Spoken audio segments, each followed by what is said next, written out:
Let's drag it over here. Come on. No, I don't want it as its own window. There we go.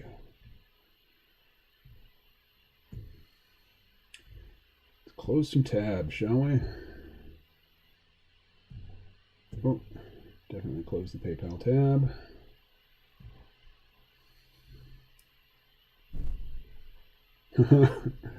The Anon think tank. And as much as it would be amusing to share with you the contents of that group, it is a private group, and I would be betraying the trust of the people who allowed me to participate, so I won't be doing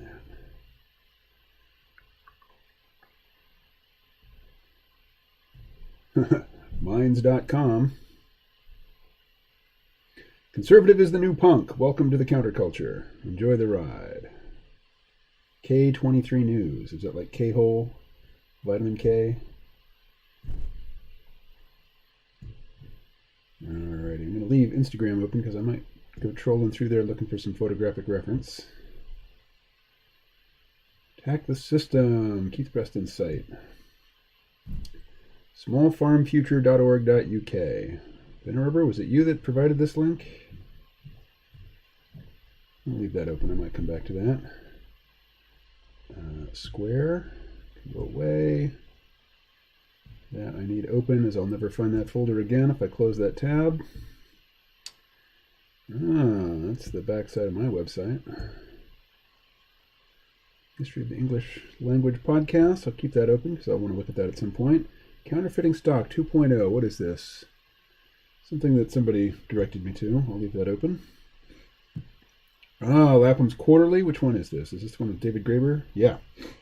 You know what? I might just come back and read this here in a minute. FBI.gov, wanted capital violence. Yeah. Oh, nope. Close that. Quick style. And that too. Can't be playing other people's videos. Hey, Ben Rubber, there's you. Can you share it? Oh, yeah, sorry, man. Somehow I will get those old shows back up online. It is, from my perspective, it's kind of an important history of the raving madness of the peak oil scene at its peak. All right, so that's... Oh, got to close that. That's got Static's address in it. What? Come on.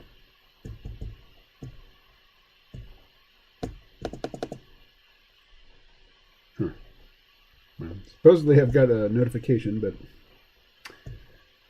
Twitter's not anxious to show it to me. How do you... Isn't this... Yeah, it says notifications. Okay, what if I hit home? Now what if I hit notifications? Oh. No? I see.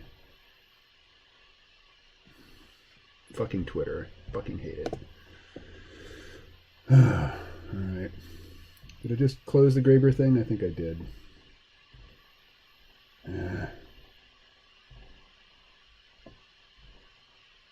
Need a crowdfunding effort to bring those stored podcasts from their tomb you've forsaken them to.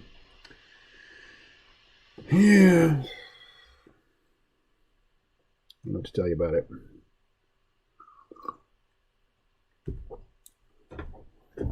A friend of mine,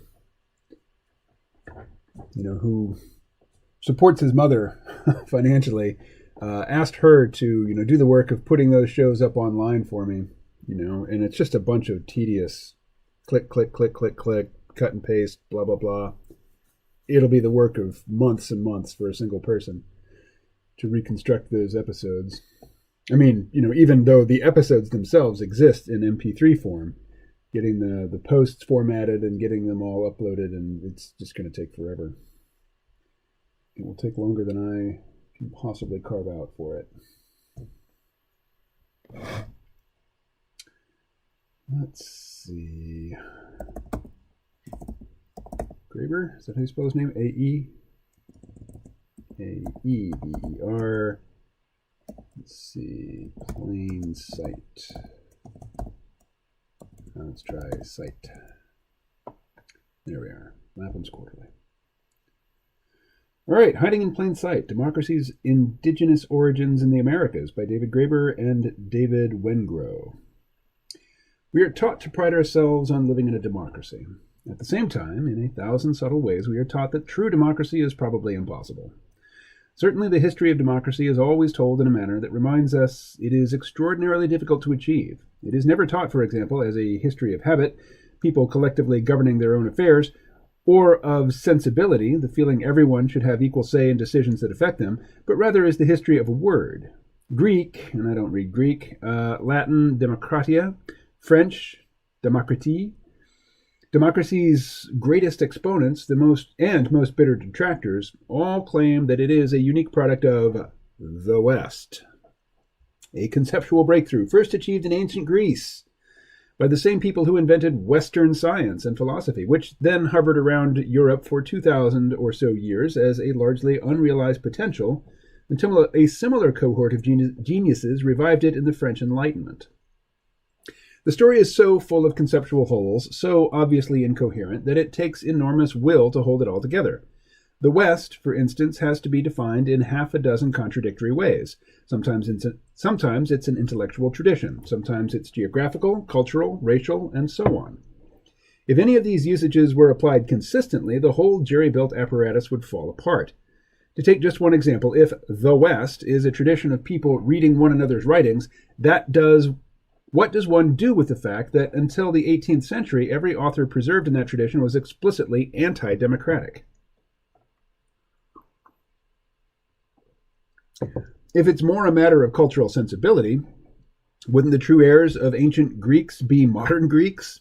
They speak the same language, after all, yet exponents of what Samuel P. Huntington called the Clash of Civilizations thesis insist modern Greeks aren't Westerners at all, since they chose the wrong form of Christianity in the Middle Ages.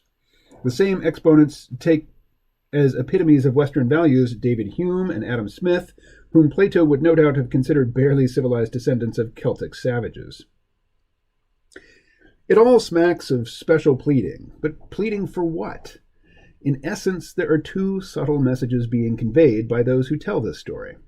One is that the history of democracy is ours now, in exactly the same way as the Elgin Marbles, and the other is that democracy is both highly unusual in world history and very difficult to achieve. So, I don't know. I don't get this reference. Let's see what it is. Product placement. Call to return to the Parthenon marbles. All right, well, if it's just an article and not a quick explanation, we're not going to get sidetracked.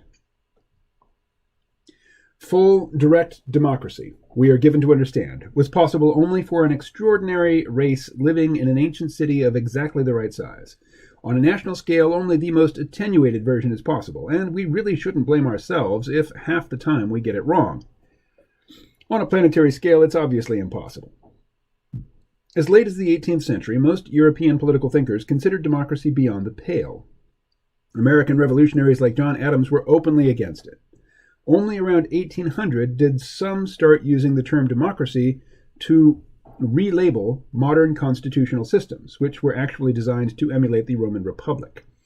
In doing so, they created many of the conundrums we grapple with today, as when one part of the public identifies democracy with the will of the people, while another identifies it with institutional checks and balances on popular rule.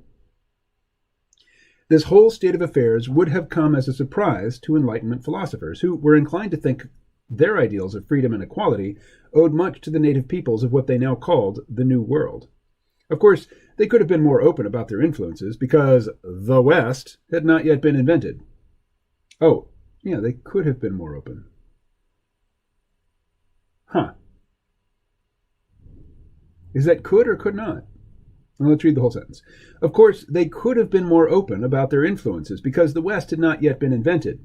And if they saw Western Europe as heir to some ancient intellectual tradition, then it was Christian theology, the very one they were trying to escape. Historians of the future, so I'm thinking there must be a missing not from this sentence. I bet it's, of course, they could not have been more open about their influences because the West had not yet been invented. And if they saw Western Europe as heir to some ancient intellectual tradition, then it was Christian theology, the very one they were trying to escape. Historians of the future may yet come to describe the origins of modern governance as a cultural composite, assembled from Amerindian notions of personal liberty, African social contract theory, free market economics inspired by medieval Islam, and Chinese models of the nation-state, a civil service chosen by competitive exams, administering a uniform ethno-linguistic population. In similar fashion, one could make a case that some of the very earliest Enlightenment salons were held not in Europe, but in Montreal during the 1690s. It was there that an indigenous statesman called Candiaronk, acting as liaison between Wendat, Huron, the Wendat or Huron Confederation, and the regime of Louis XIV, sat down regularly with the French Governor-General, the Comte de Frontenac et de Palu, sorry, I don't speak French, and his deputies, including a certain Baron de la Hontan, to debate issues such as economic morality, law, sexual mores, and revealed religion. This guy, who we'll just call K from now on, K was widely hailed by French observers as the most brilliant logician and wittiest debater anyone had ever met. One slightly irritated Jesuit wrote, quote, "No one has perhaps ever exceeded him in mental capacity," close quote, and a book based on notes from these debates later became a bestseller across Europe. Published in 1703, La Hontan's curious dialogues with a savage of good sense who has traveled, inspired, among other things, a long-running theatrical production.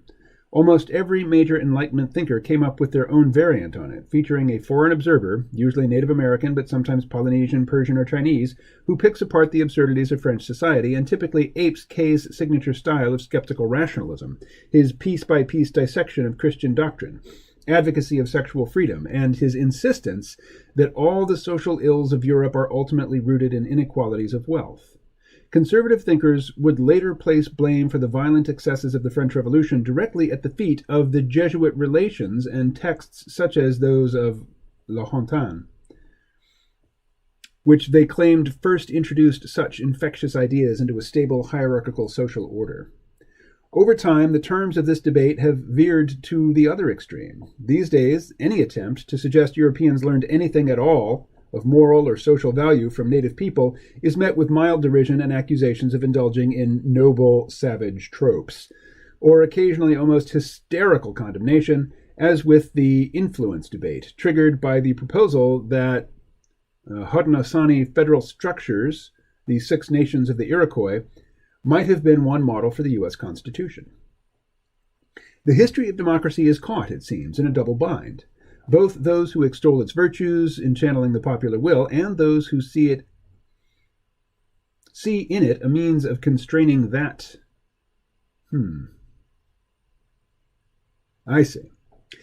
Both those who extol its virtues in channeling the popular will and those who see it as a means of constraining that will are likely to agree that we are talking about an exclusive product of Western civilization. Similarly, historians confronted by clear evidence of participatory decision-making in Africa, Oceania, Asia, and the Americas, typically react by shrugging it off, ignoring it, or at best emphasizing that whatever was going on, there is some technical reason why it can't really be considered democracy.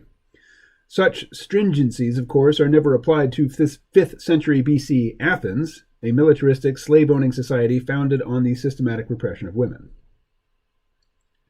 A Ball Scene from the Mexican Revolution by José Guadalupe Posada, 1911. The Metropolitan Museum of Art, gift of Jean Charlot, 1930. Yeah.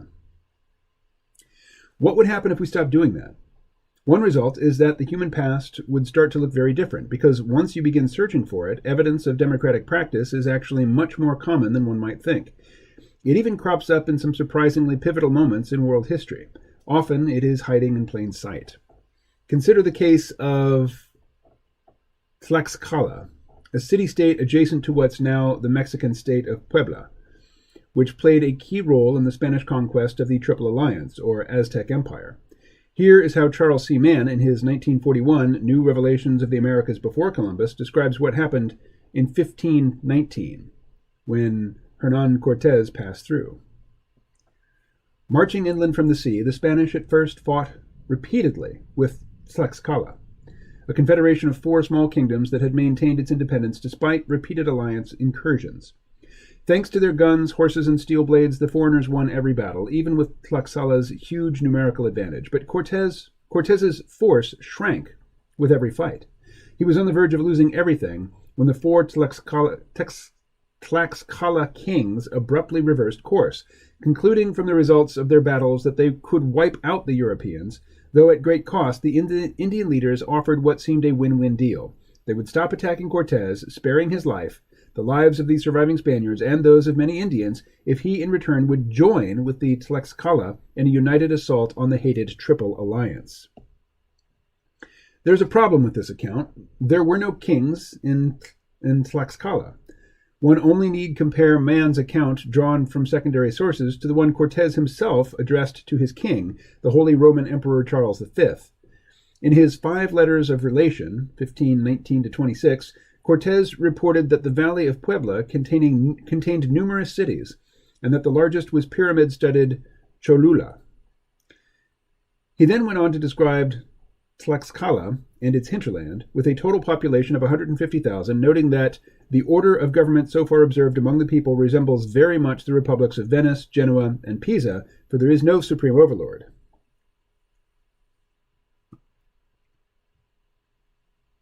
Let's see.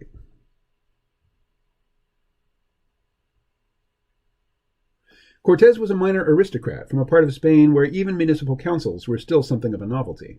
One might argue he had little real knowledge of republics, and therefore might not be the most reliable judge of such matters.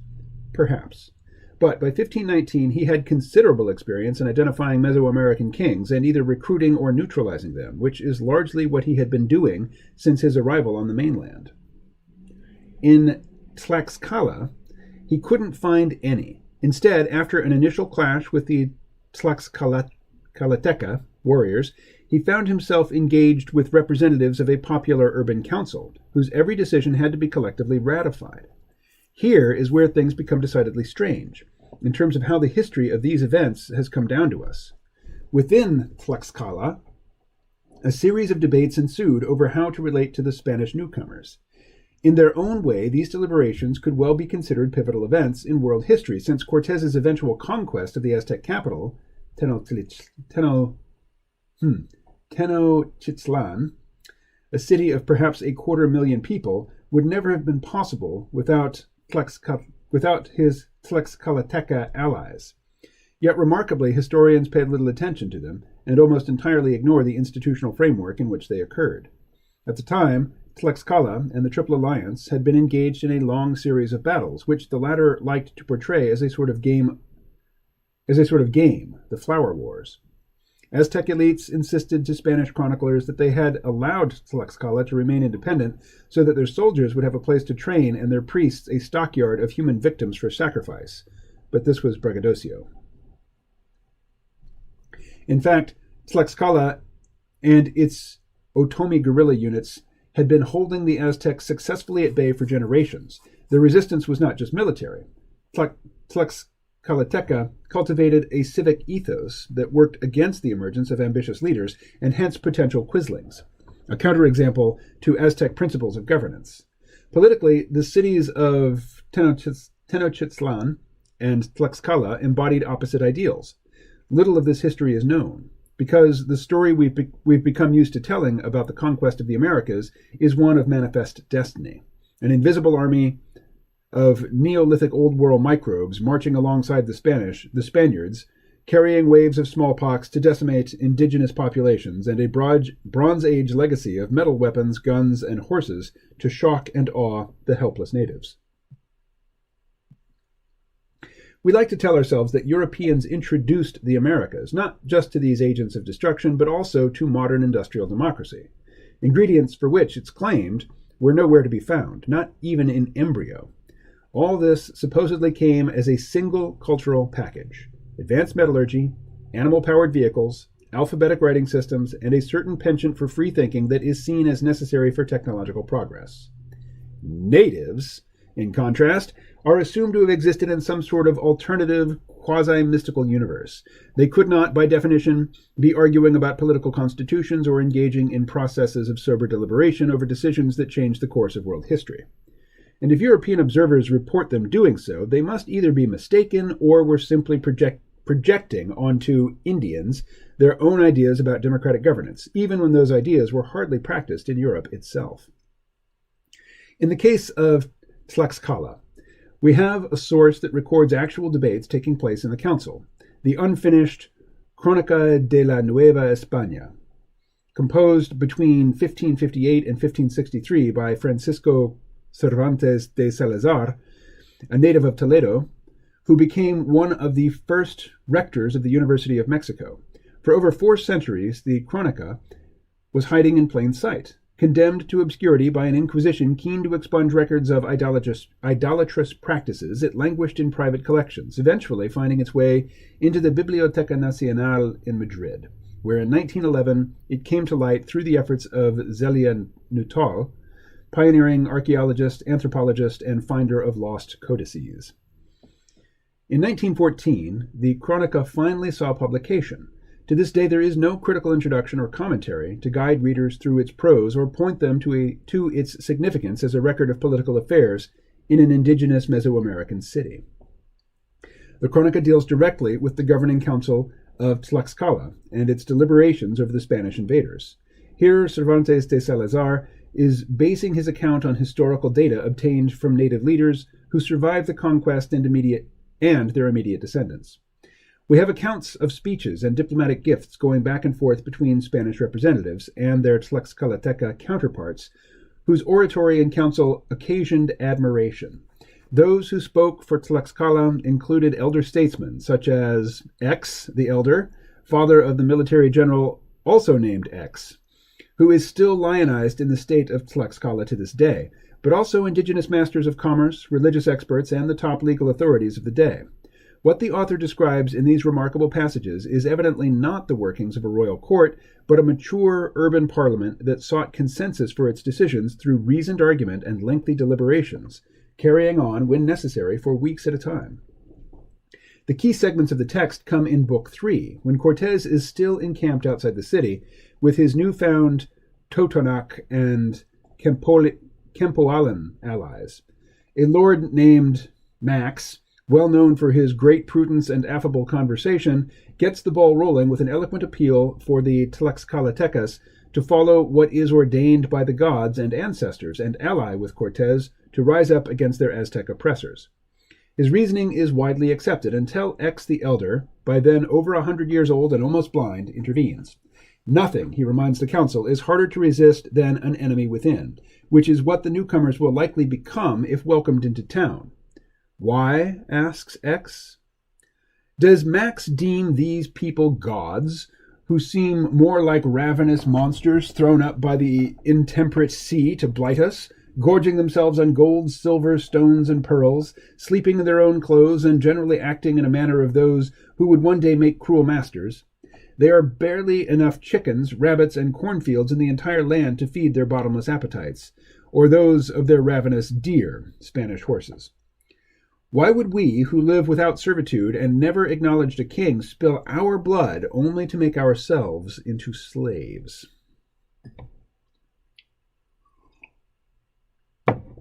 We paraphrase here from the Spanish, as there has been no translation of the Crónica into English. Members of the council, we learn, were swayed by X's words. A murmur began among them. Speaking with each other, the voices were rising, each one declaring what he felt. The council was divided. What followed would be familiar to anyone who has participated in a process of consensus decision-making. When matters come to loggerheads, rather than putting it to a vote, someone proposes a creative synthesis. Tim, we'll call him, one of the city's 4 senior justices, stepped in with a cunning plan. To satisfy both sides of the debate, Cortés would be invited into the city, but as soon as he entered Tlaxcalateca territory, the city's leading general, X the Younger, would ambush him with a contingent of Otomi warriors. If the ambush succeeded, they would be heroes. If it failed, they would blame it on the uncouth and impulsive Otomi, make their excuses, and ally themselves with the invaders. Incidentally, X the Elder was quite right about what would happen. It didn't take long after the conquest of Tenochtitlan for Tlaxcala to lose its privileges and exemptions with the Spanish crown, reducing its populace to just another source of tribute. What have we here?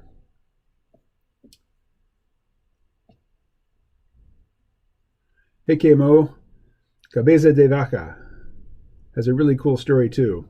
He wrote a journal and was published when he returned. Oh, right on. By the way, hey Paul, good to see you. Such accounts have not fared well in the hands of modern historians. Most dismiss them as the author's fantasy projection of some scene from an ancient Greek agora or Roman senate. But this in itself requires an extraordinary stretch of the imagination, since the Council of Tlaxcala continued to sit well into the colonial period. Its proceedings and the facility of its politicians in reasoned debate are recorded in the 16th and 17th century Tlaxcalan Actas. Another source modern historians have tended to brush aside, insisting that astute Indians simply adopted European democratic mores, though these barely existed in Europe at the time, so as to impress their new overlords, who were, in fact, resolutely anti-democratic and unlikely to be charmed. To suggest otherwise is to leave oneself open to accusations of naive romanticism. A much stronger case can be made that the deliberations recorded in Spanish sources are exactly what they seem to be, a glimpse into the indigenous mechanics of collective urban government. If, in some ways, they resemble debates in Thucydides or Xenophon, this is because there are really only so many ways to conduct a political debate. Another source provides confirmation. In 1541, Friar Toribio de Benavente, called Motolinia, the afflicted one, by locals, completed an account of Tlaxcala's constitution that explains some of its underlying ideology.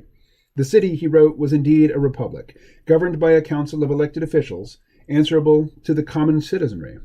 How many sat on the High Council of Tlaxcala is not clear. Sources indicate from 50 to 200.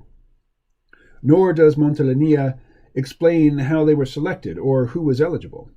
Other Pueblan cities rotated official duties among representatives of urban wards, or calpulli. On the topic of Tlaxcalateca modes of political training and instruction, however, his account comes alive. Far from being expected to demonstrate personal charisma or the ability to outdo rivals, those who aspired to a role on the Council of Tlaxcala did so in a spirit of self-deprecation, even shame, and were required to subordinate themselves to the people of the city. To ensure this was no mere show, each was subject to trials, starting with mandatory exposure to public abuse, regarded as the proper reward of ambition, and then, with one's ego in tatters, a long period of seclusion, where the incumbent politician suffered ordeals of fasting, sleep deprivation, bloodletting, and a strict regime of moral instruction. The initiation ended with a coming out of the newly constituted public servant amid feasting and celebration. Clearly, taking up office in this indigenous democracy required personality traits very different from those we take for granted in modern electoral politics. Cortes may have praised Tlaxcala as an agrarian and commercial Arcadia, but, as Motolinia explains, when its citizens thought about their own political values, they actually saw them as coming from the desert. Like other Nahuatl speakers, including the Aztec, Tlaxcalateca liked to claim they were descended from the Chichimec. Considered the original hunter-gatherers, the Chichimec lived ascetic lives in deserts and forests, dwelling in primitive huts, ignorant of village or city life, rejecting corn or cooked food, bereft of clothing or organized religion, and living on wild things alone. The ordeals endured by aspiring counselors in Tlaxcala were reminders of the need to cultivate Chichimec qualities, though these were ultimately to be balanced by the Toltec virtues of an urbane warrior. Spanish friars no doubt heard echoes of the old world tropes for republican virtue, that same atavistic streak running from the biblical prophets through Ibn Khaldun, not to mention their own ethic of world renunciation. The correspondences are so close that one begins to wonder if the citizens of Tlaxcala actually did present themselves to Spaniards in terms they knew would be instantly recognized and appreciated. Certainly they staged some remarkable theatrical spectacles for the benefit of their new overlords, including a 1539 pageant of the Crusades, the conquest of Jerusalem, in which the climax was a mass baptism of actual pagans, dressed as Moors. Perhaps Spanish observers even learned from Tlaxcalateca or Aztecs what it means to have once been a noble savage, but we digress. Amid all this mutual positioning, what can we really conclude about the political constitution of Tlaxcala at the time of the conquest? Was it really a functioning urban democracy? If so, how many other such might have existed in the pre-Columbian Americas? Or are we confronting a mirage, a strategic conjuring of the ideal commonwealth, supplied to a receptive audience of millenarian friars? Were elements of history and mimesis both at work?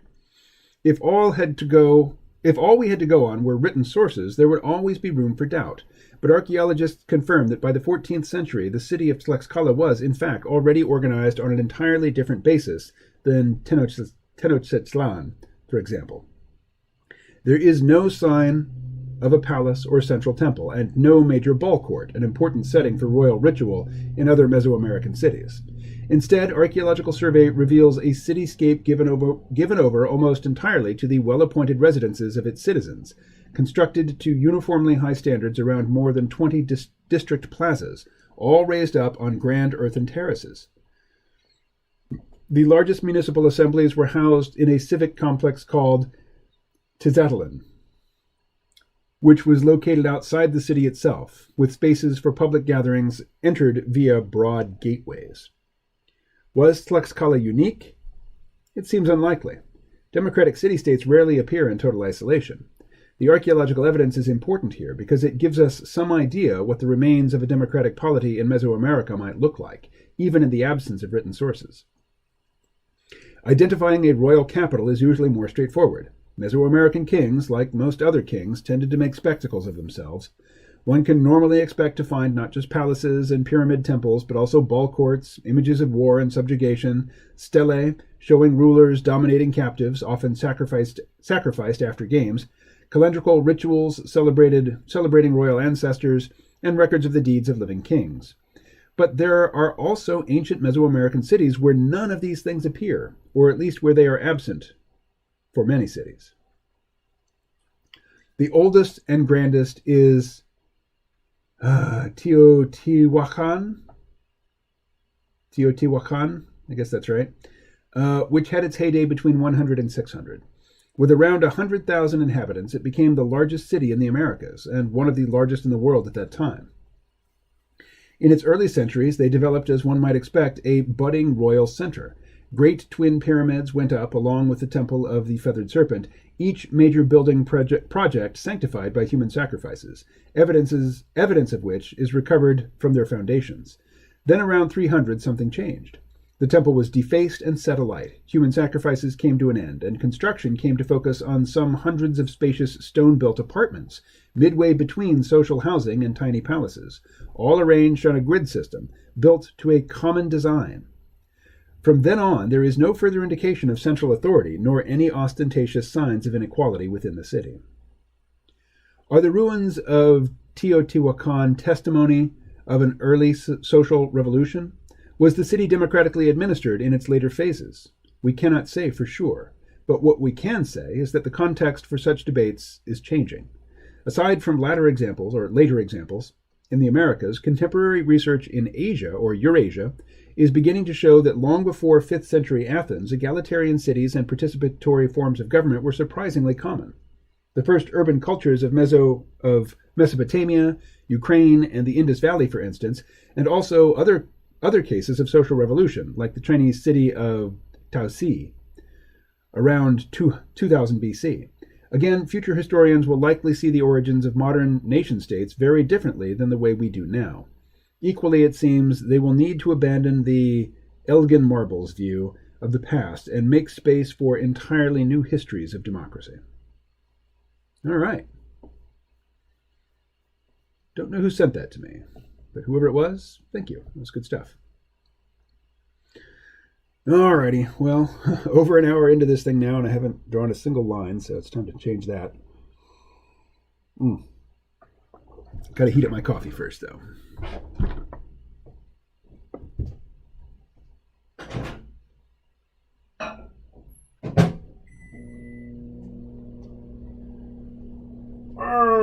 Friday. It doesn't mean a whole lot in pandemic times. Didn't go anywhere all week except walk to the store. Not go anywhere this weekend. Except by WhatsApp. I will go to Mandaue City, Philippines twice a day.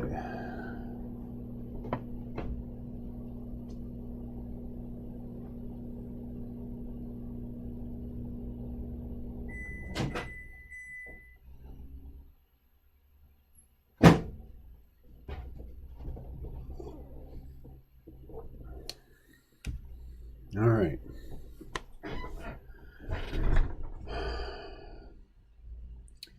So let's change up screen. Here we will put up. Oh, interesting. Oh, I still have Premiere running, so let's close that. Do not save. All right, let's fire up Clip Studio Paint. Paint, please.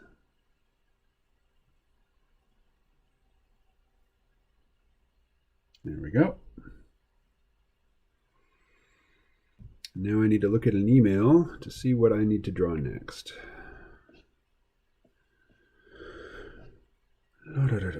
Let's see.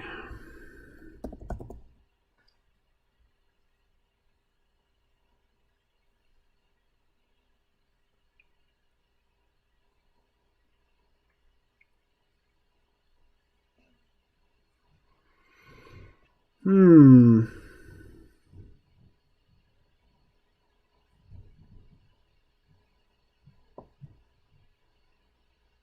right, well.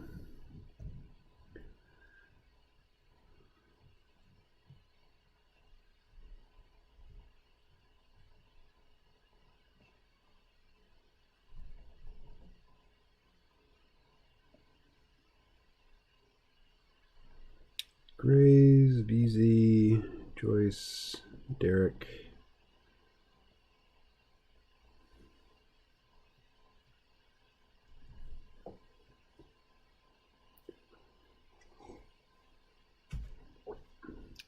All right.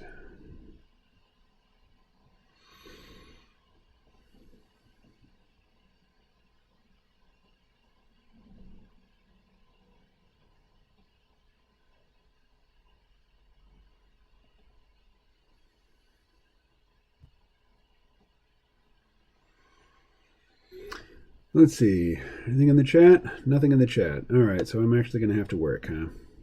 All right. See, this is the worst for me. Just trying to figure out what it is I need to draw.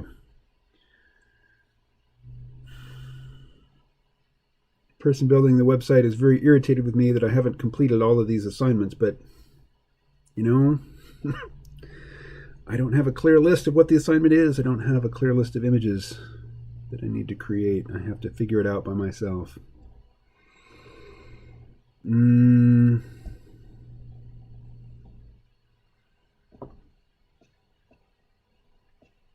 Okay, here. This is from 8 days ago.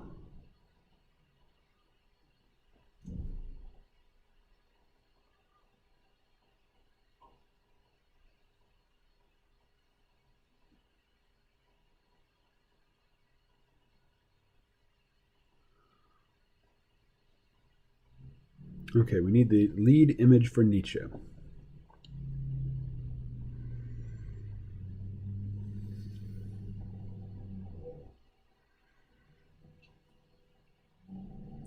Is that already in the Dropbox?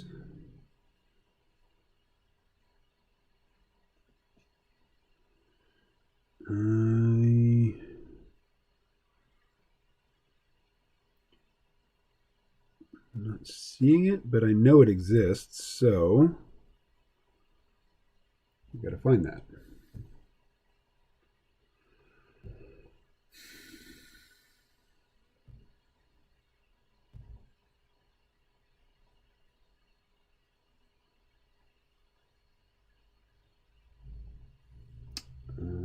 Promotional.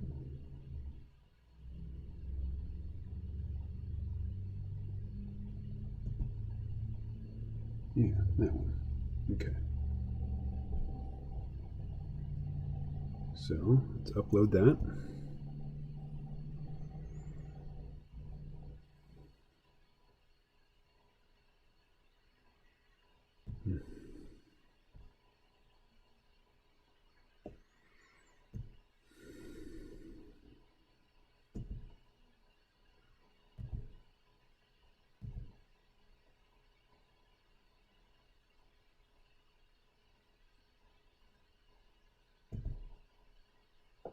Okay. Upload complete. Let's also do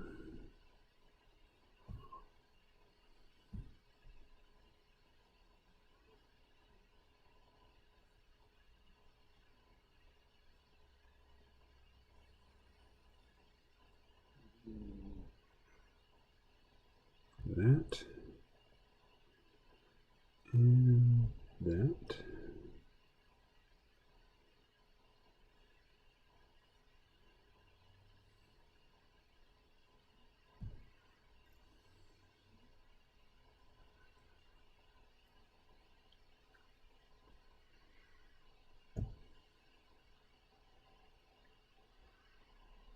All right.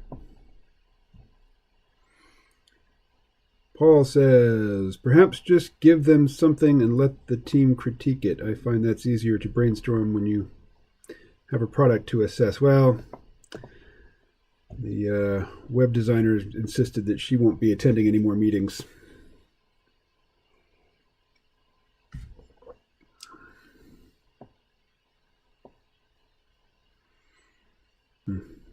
Language is a virus.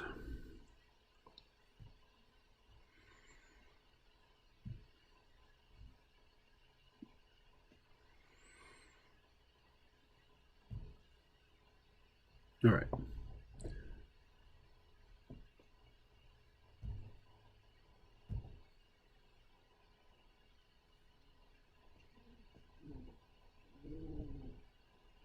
How about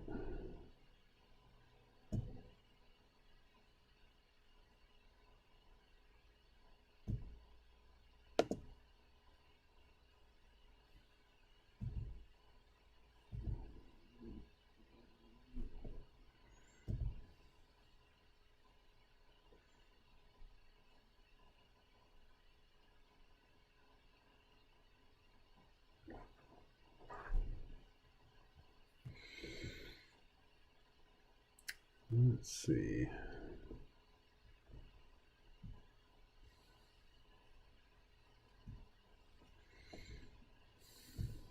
All right.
Okay, what 74.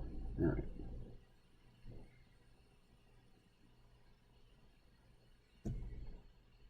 So let's open a working document for number 74.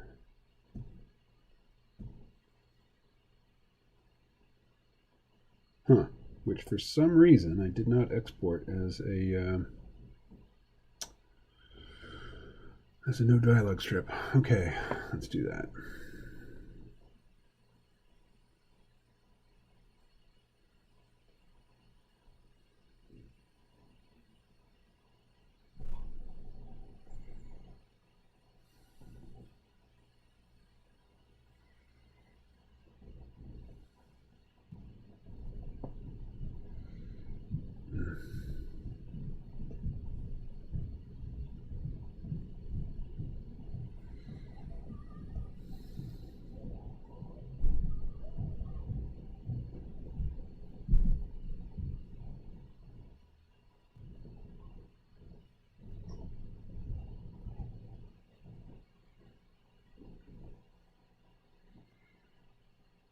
All right, let us remove all dialogue. Oh, it was easy. All right. And that's, no, what was that?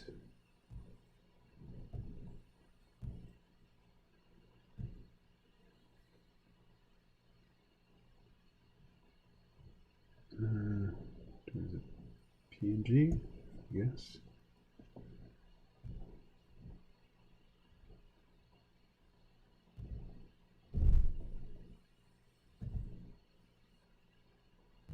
All right.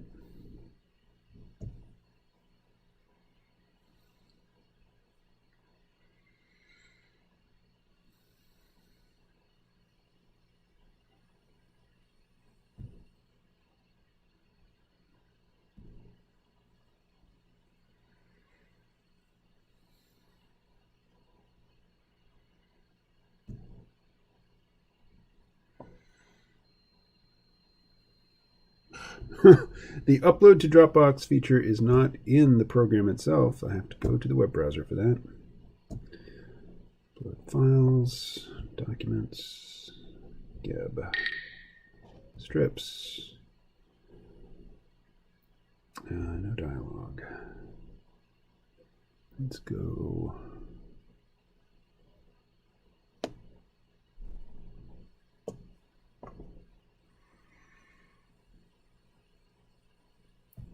Four, 75, 73,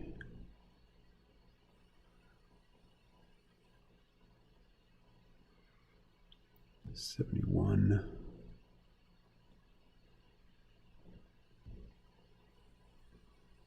70.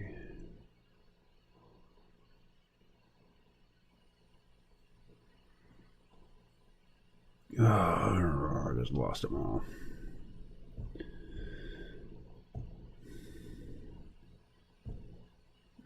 I know, this is a super boring live stream.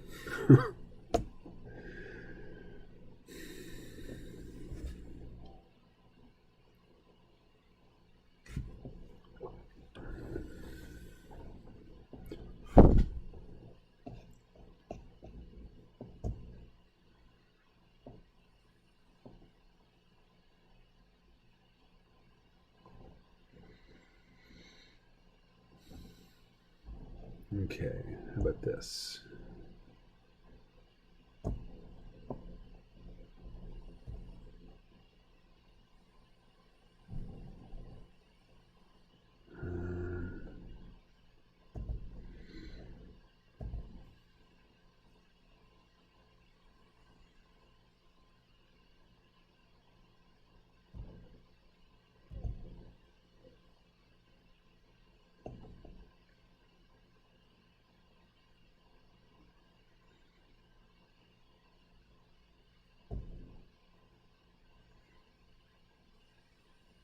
Nope, it's a again, upload takes place over here in the browser.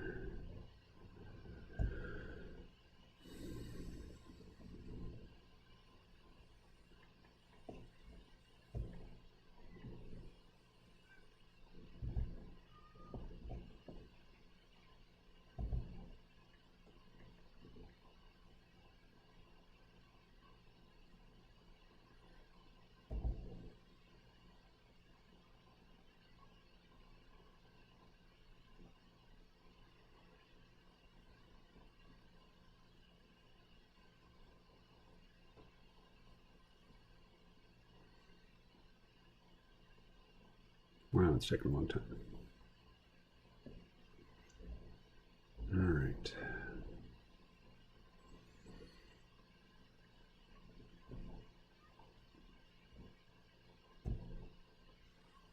I need to find an image of Nietzsche that I like. Let's go back to here.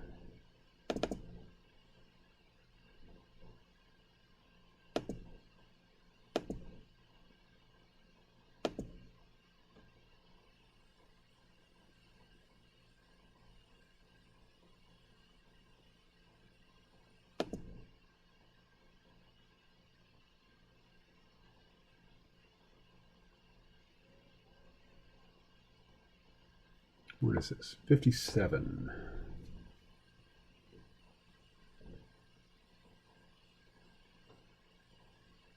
A little early.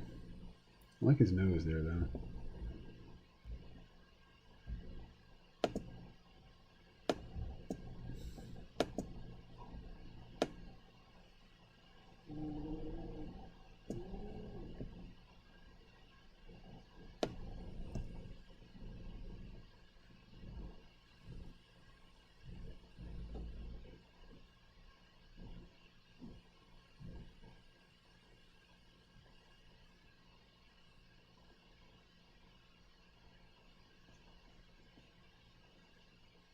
All right, how about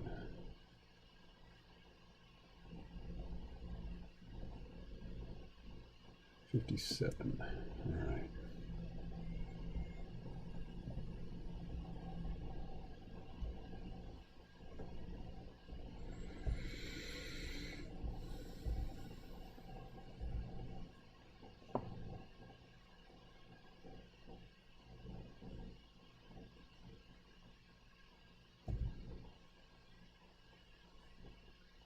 All right. The dialogue's already turned off. Did I? No. Okay.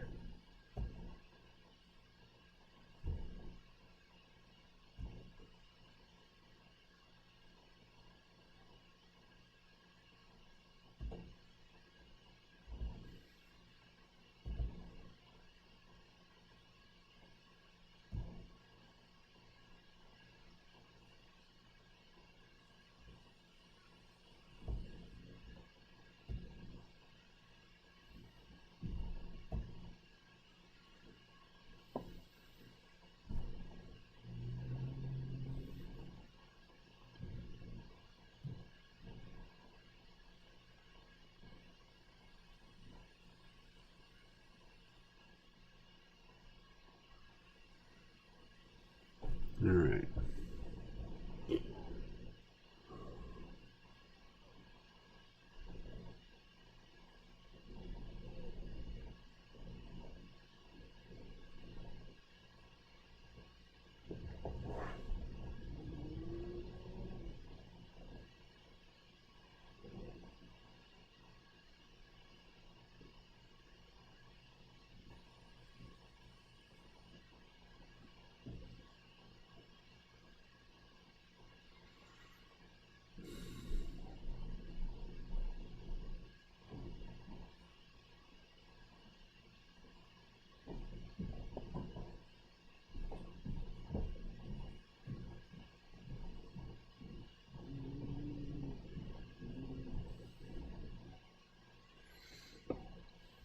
Okay, she needs images of the old gray.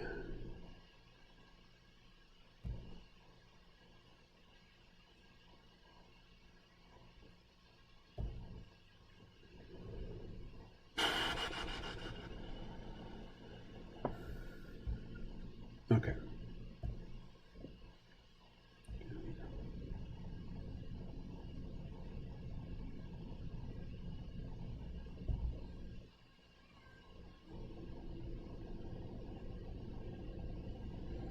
This is number 21. All right.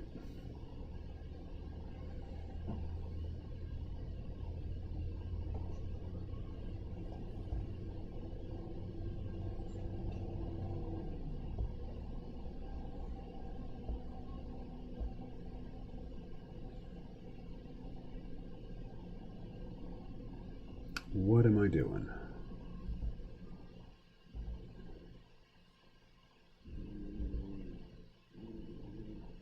$21. All right. So let us turn off.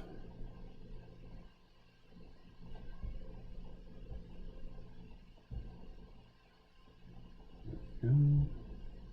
Nope, don't need that.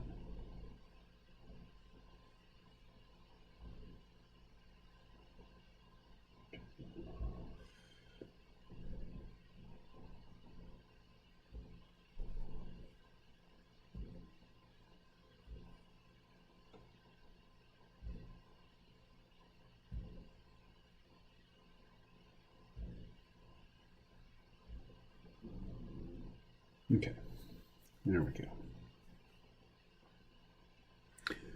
So let us export as a PNG.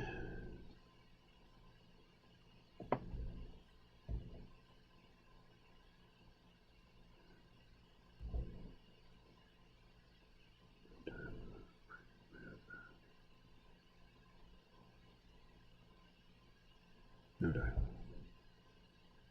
All right, 21. Save.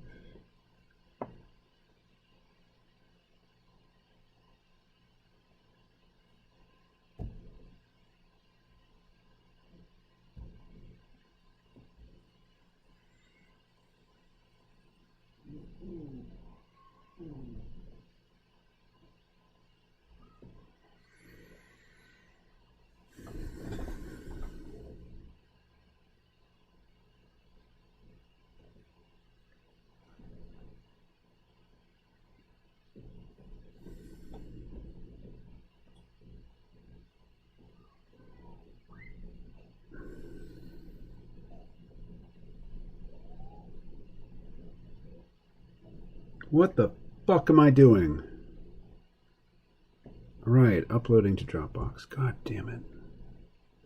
I enjoy the writing. I enjoy the drawing. I hate this fucking shit. All right, good attitude, Camo. Get your attitude on.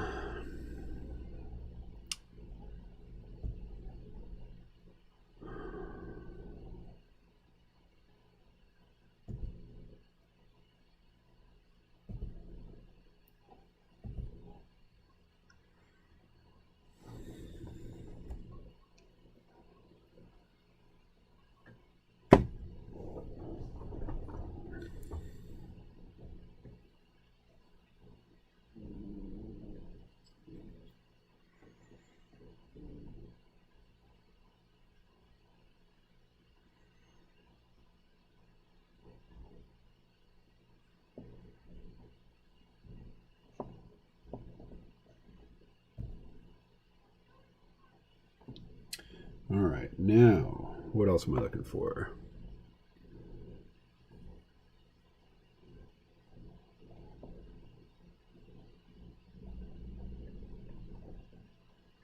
We need images of the grays.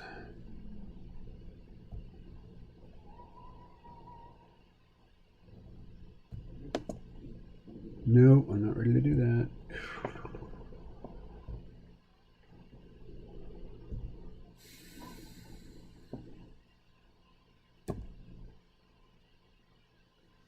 Okay, what's this? 23? Okay.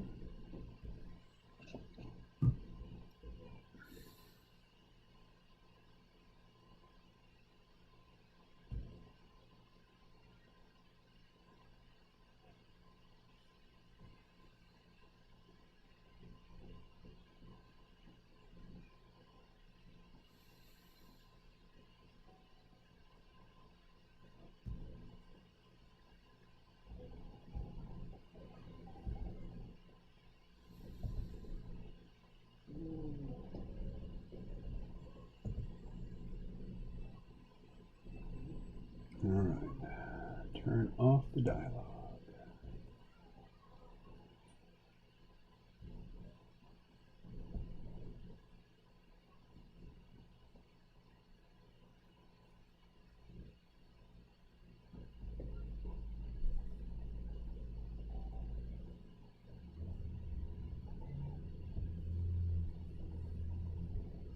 Oh, interesting.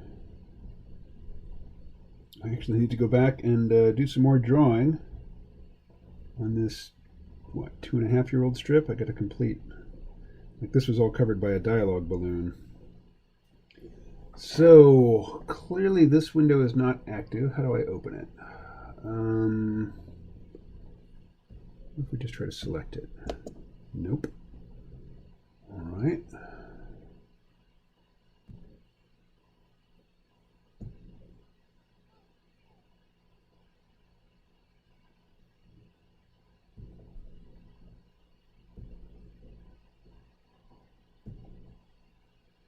There we go. So this is just a digital painting. It's all on one layer. All right, that's kind of a pain, but so what? It gives me something to work with. This I can sink my teeth into.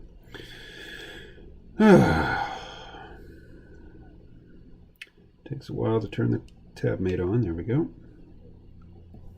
All right.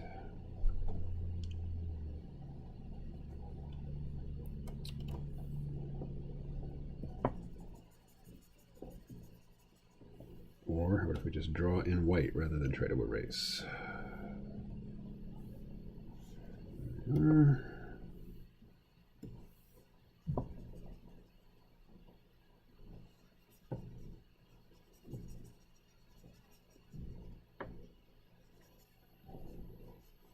Actually, there was no need to do that because I just need to draw over all of that.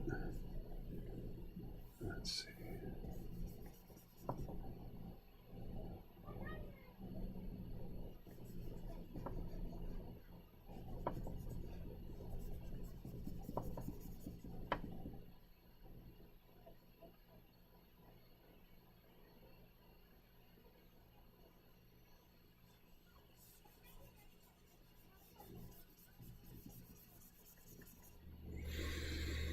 Oh, and I closed the chat window? I must have. Shoot.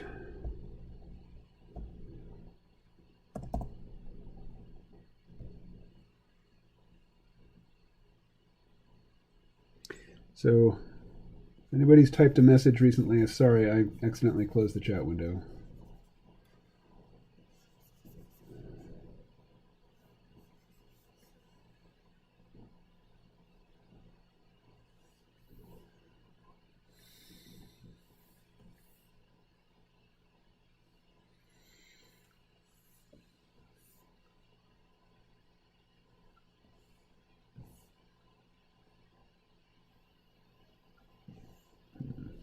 Okay. What am I going for here? Let's see, let's try this.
Alrighty.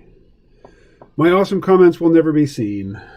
Not exactly as you composed them originally, but perhaps there will be a certain genius that comes upon you in condensing them and reproducing the elegant thoughts that motivated them, if not the exact words that came out the first time.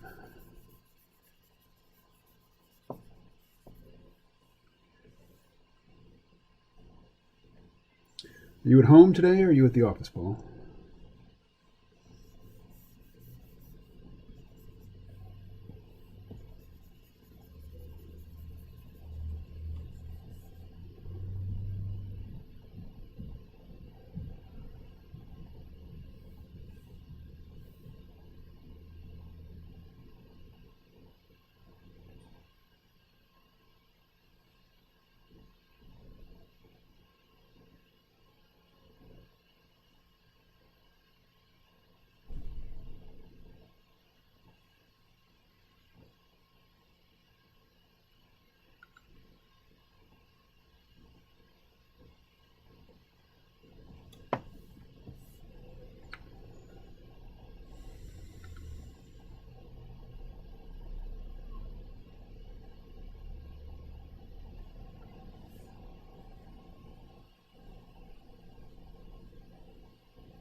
Hmm.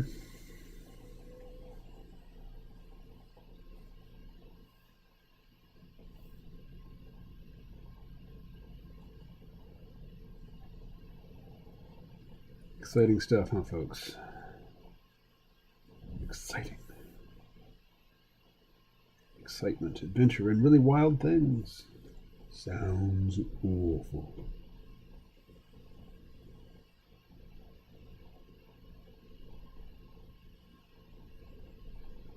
Hey, what about the paint bucket? Nope, doesn't like it for some reason.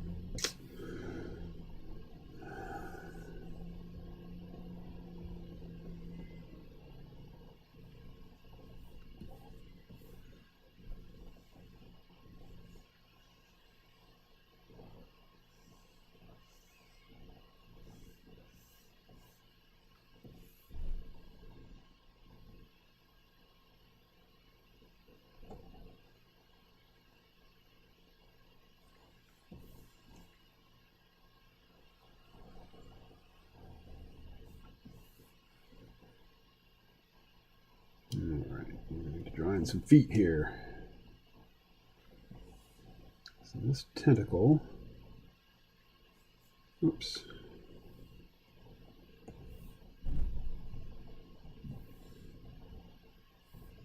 What's happening? There we are.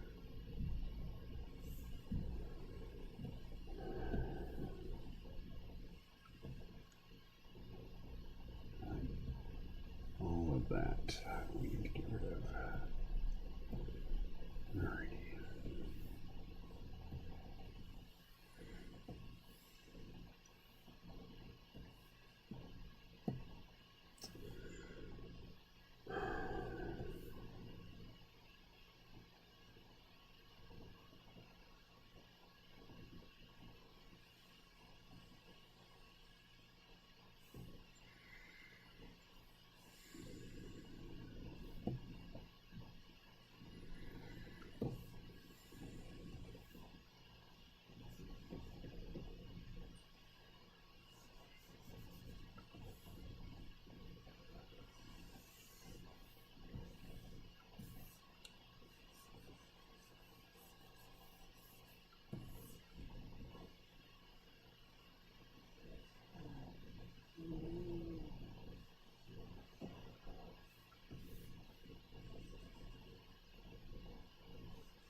So the grays here are mostly white. Let's do that.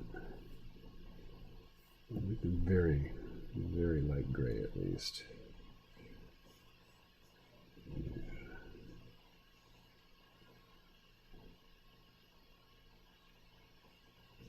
I have to redo this whole dude here. I think, yes, probably will have to redo him. All right, so let's focus on the stuff that I know how to do, like this. Yep, that color. How about this?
Hmm.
I just got a notification of Coming to America 2. I saw a trailer for that a while back. It looks hilarious. Happy to see it. Happy to see the return of Eddie Murphy and Arsenio Hall.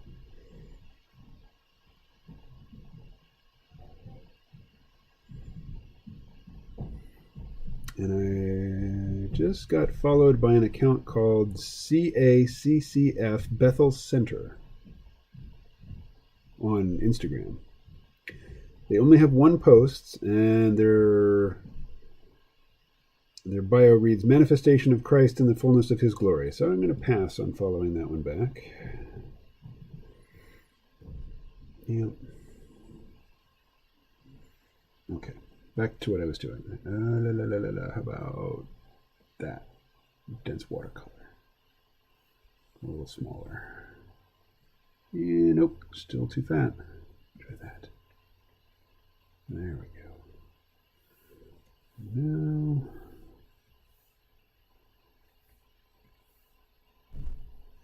Nope, wrong color.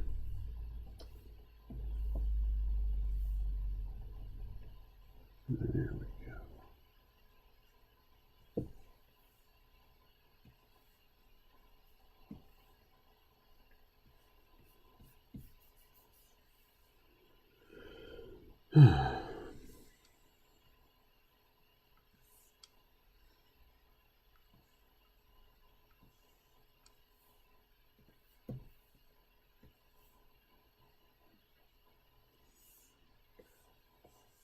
What? Come on. All right. We'll just do it like this.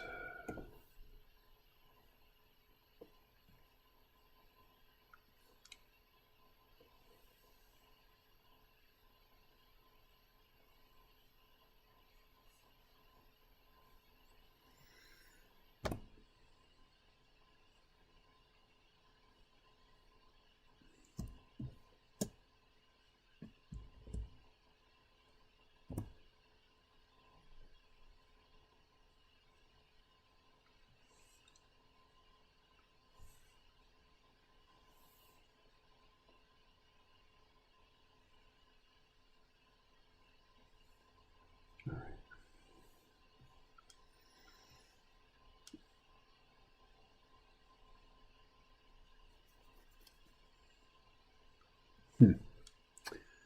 And while I'm at it, I think I'm going to totally redo this eyeball. I remember not being satisfied with it initially.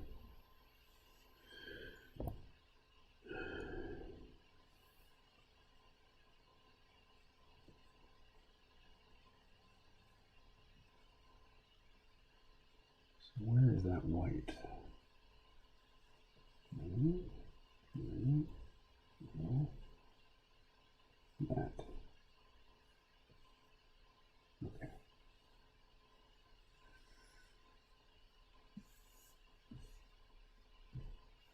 Or better yet,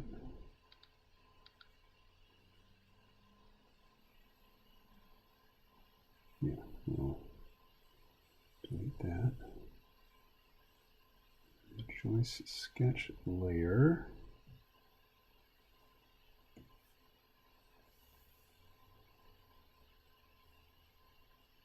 Nope, not like that.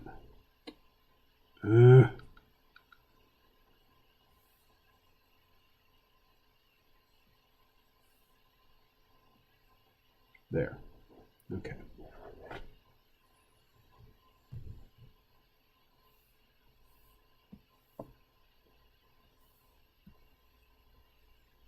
What?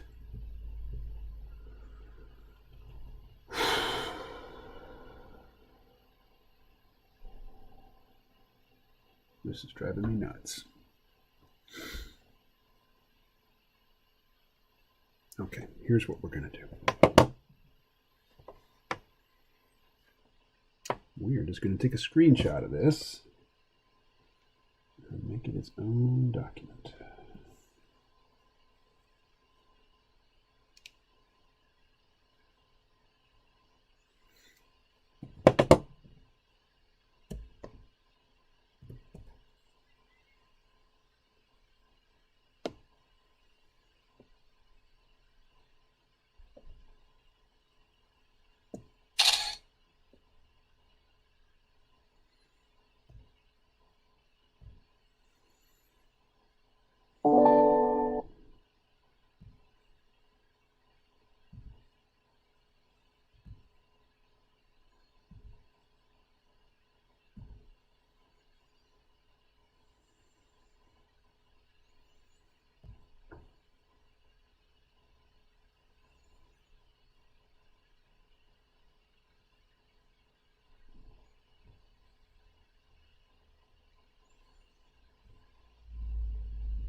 Come on, you got to constrain the proportions.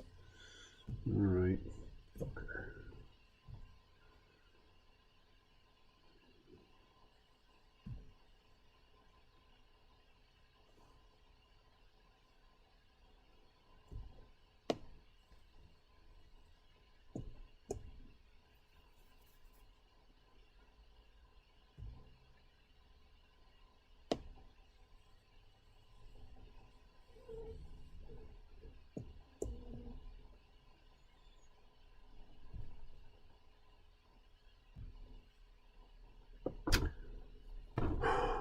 All right.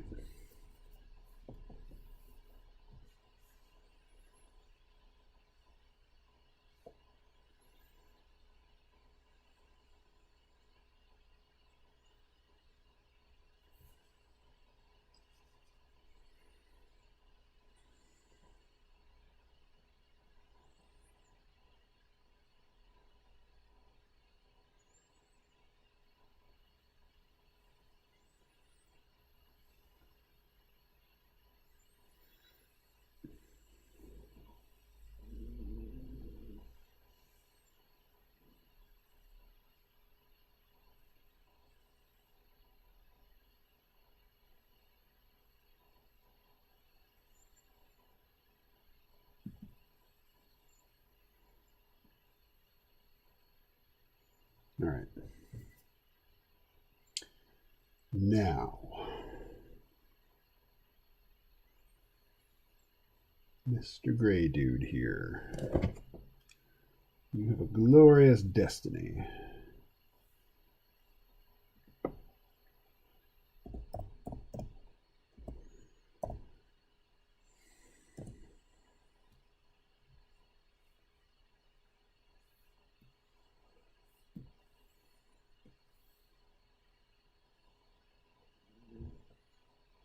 All right. Call this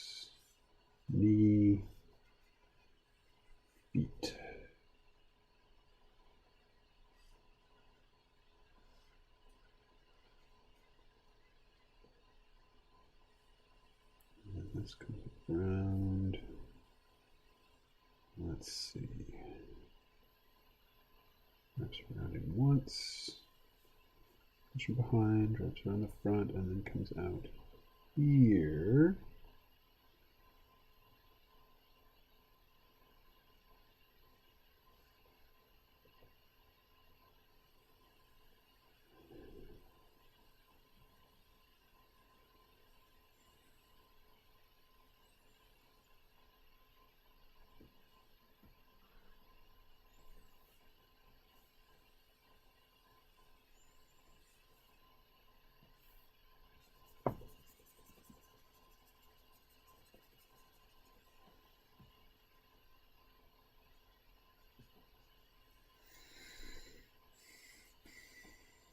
You can redraw that too.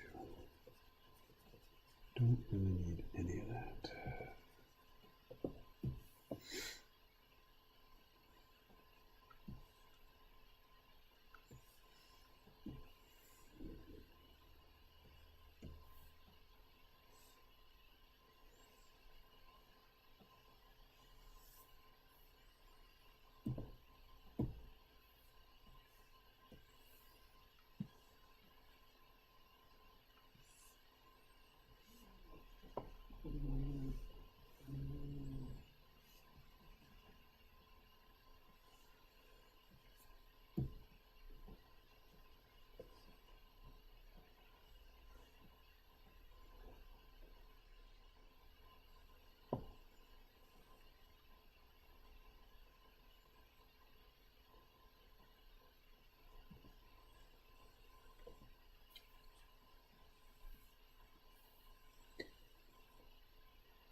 Too fat.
rasterized, right? So let's go. What is this layer?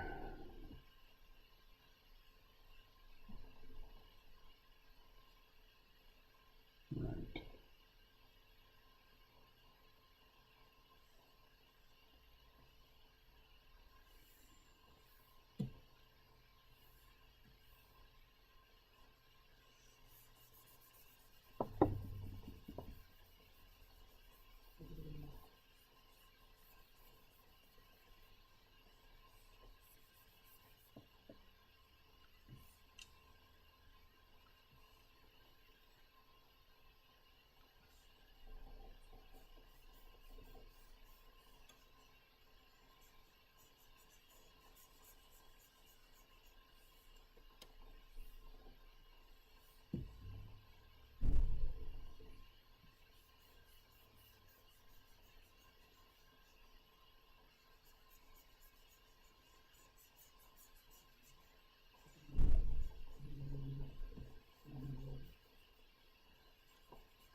Let's see, I'm at home. I have a meeting at 3 p.m., also in a serious game of Scrabble.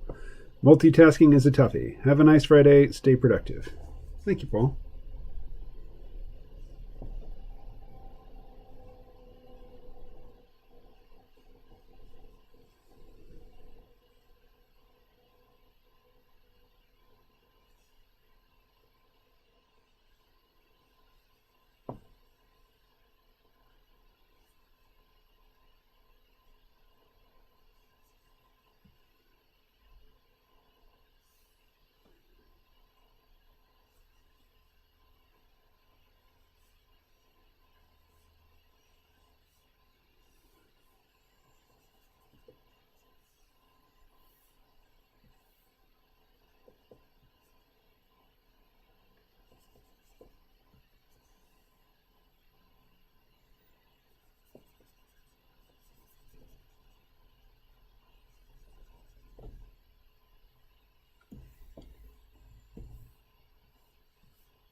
Okay, for the eye.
No, no, no, no.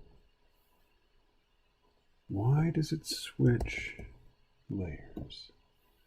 I want to select this circular selection. Okay, how about this?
Woodsy Tash. Is that Mr. Mustache?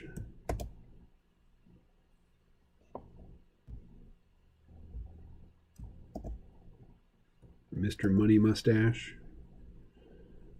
Let's see. Woodsy Tash. Woodsy Tash is the founder and chairman of Slow Money, a nonprofit headquartered in Boulder, Colorado, with an alliance of national and international chapters.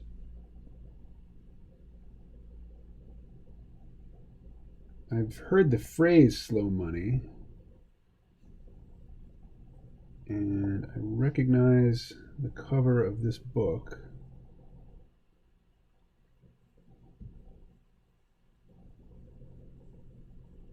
What's this from?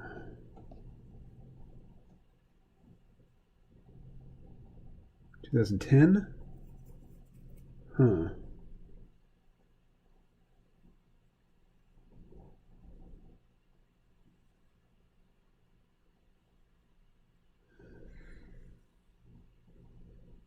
So, in answer to your question, have you ever took in Woodsy Tash? I've never talked to him.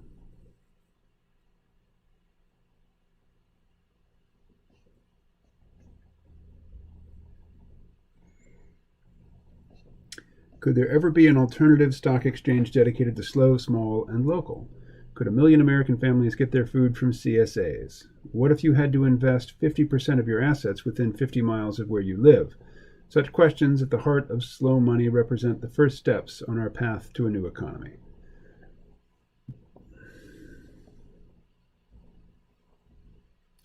Inquiries into the nature of slow money represent an essential new strategy for investing in local food systems and introduces a group of fiduciary activists who are exploring what should come after industrial finance and industrial agriculture. Theirs is a vision for investing that puts soil fertility into return on investment calculations and serves people and places as much as it serves industry sectors and markets. Leading the charge is Woody Tash, whose decades of work as a venture capitalist, foundation treasurer, and entrepreneur now shed new light on a truer, more beautiful, more prudent kind of fiduciary responsibility. He offers an alternative vision to the dusty old industrial concepts of 19th and 20th centuries when dollars and the businesses they finance lost their connection to place. Slow money, on the other hand, is firmly rooted in the new economic, social, and environmental realities of the 21st century.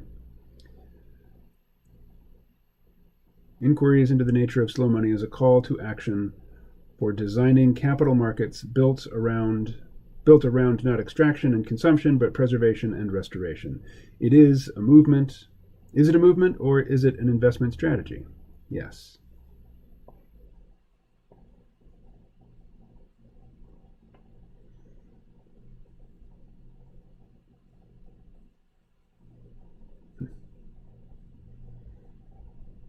Anyway, it's 5. We talk about it later. Alrighty, Benny Rubber. Talk to you later.